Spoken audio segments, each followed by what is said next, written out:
When the church raises a prophetic cry, "Choose life," we're performing a great service to all society. Life is sacred. It's a mystery. It must be protected, nurtured, and respected. The gospel of life is the centerpiece of the church's social teaching. When the value of life is compromised or diminished, all life is at risk. When we give the state the power to determine which human beings are worthy of living and which should be eliminated, what we are doing is opening a Pandora's box that unleashes every kind of injustice and violation of human dignity and jeopardizes the very meaning of democratic coexistence. Rather than societies of people living together, we create a society where people are rejected, marginalized, uprooted, and oppressed.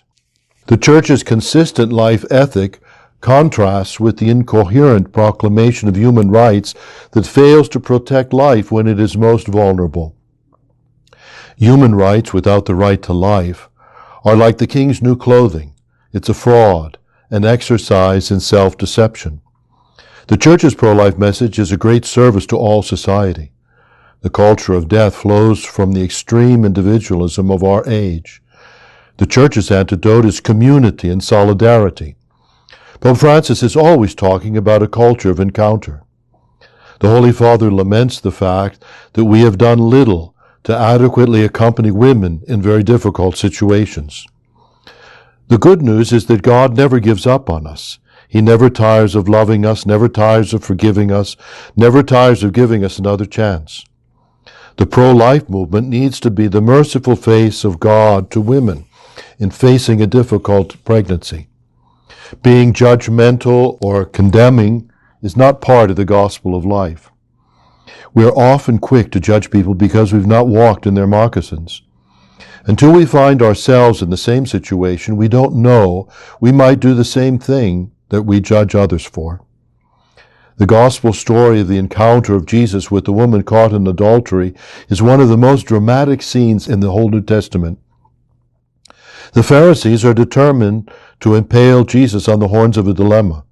Should the woman be punished by death, as the law demanded? If Jesus said no, they would accuse him of neglecting to obey the law. If Jesus said yes, kill her, he would turn the people against him for having the woman killed. The Pharisees brought in the women almost like a stage prop to use her for their political purposes. It's interesting to note that her partner has escaped punishment. It's only the woman who pays the price for their actions. She's filled with shame and is in fear for her life, with feelings of anger, despair, disappointment, and a profound sense of loneliness. The feelings of the woman in the gospel must be like the young woman caught in a crisis situation of an unwanted pregnancy. She feels overwhelmed, alone, afraid, confused. We must never allow that woman to perceive the pro-life movement as a bunch of angry, self-righteous Pharisees with stones in their hands, looking down on her and judging her. We want the woman to experience the merciful love of Jesus. Jesus does not condone the woman's fall, but he does not condemn her. He invites her to make a new start, to know that she's forgiven and loved. Pope Francis urges us to practice the art of accompaniment, which teaches us to remove our sandals before the sacred ground of the other, and in this case, the woman in crisis.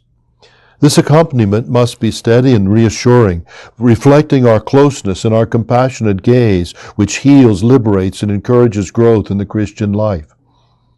As believers and members of Christ's family, we want to save the thousands of innocent children who are being executed by the very people whose profession and mission should be to heal and protect life. The truth is that we can save those babies only by saving the mothers. When the mothers experience God's loving mercy in a community that cares about them, then they'll be able to show mercy to their children. The pro-life movement has to be about saving mothers. We need to focus on the women to try to understand what they are suffering.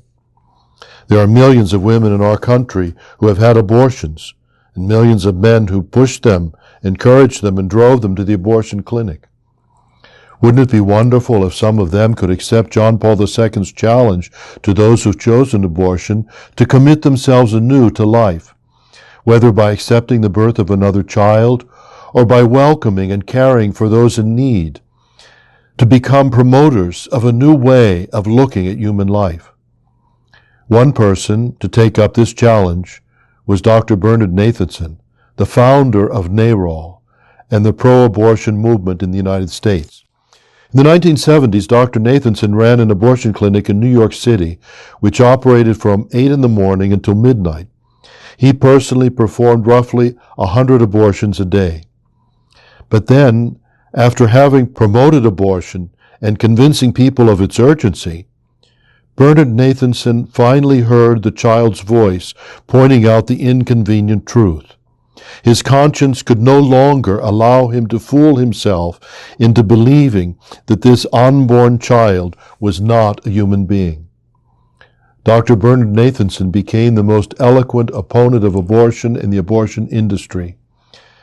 In 1982, I invited him to come and speak to Black and Hispanic leaders in the Archdiocese of Washington. And a few years later, Dr. Nathanson accompanied me to Honduras, where he presented his film The Silent Scream to the medical faculty and on national television.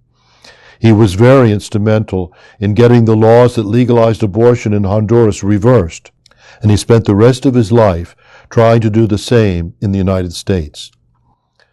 God's grace turned Saul of Tarsus, the implacable persecutor of the church, into the apostle of the Gentiles. And that same grace transformed Bernard Nathanson, the founder of NARAL, into an apostle of the gospel of life. The challenge Pope Francis places before our young people is to be evangelizers, to evangelize with beauty and joy, not with self-righteousness and disdain. The Holy Father says, to communicate the moral teachings that promote growth in the gospel way of life, it's helpful to stress again and again the attractiveness and the ideal of a life of wisdom, self-fulfillment, and enrichment. In light of that positive message, our rejection of the evils which endanger that life can be better understood. Rather than experts in dire predictions, dour judgments bent on rooting out every threat and deviation, we should appear as joyful messengers of a challenging proposal, guardians of the goodness and beauty which shine forth in a life of fidelity to the gospel. At Lampedusa, Pope Francis cast a wreath of flowers into the sea, where thousands of poor immigrants lost their lives. He warned about the globalization of indifference. We face this in the pro-life movement. Just as with slavery in the past, today many Americans are repulsed by abortion, but believe that it's a necessary evil. Our task is to show them that it is not necessary. It is an evil, but it is not necessary. Where there are community and solidarity, more humane solutions present themselves when there's a difficult pregnancy. When the abortion decision of the Supreme Court was handed down, the logical response of our pro-life movement was a resolute call for adoption, not abortion. The truth is, however, each year there are fewer and fewer adoptions, while the number of abortions is over 1 million.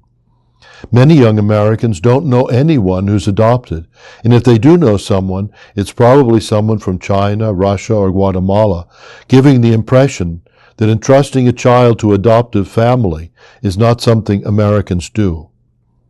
We need people to hear the good stories of adoptions, of courageous birth mothers and generous adoptive families that have truly provided a loving home for an adopted child.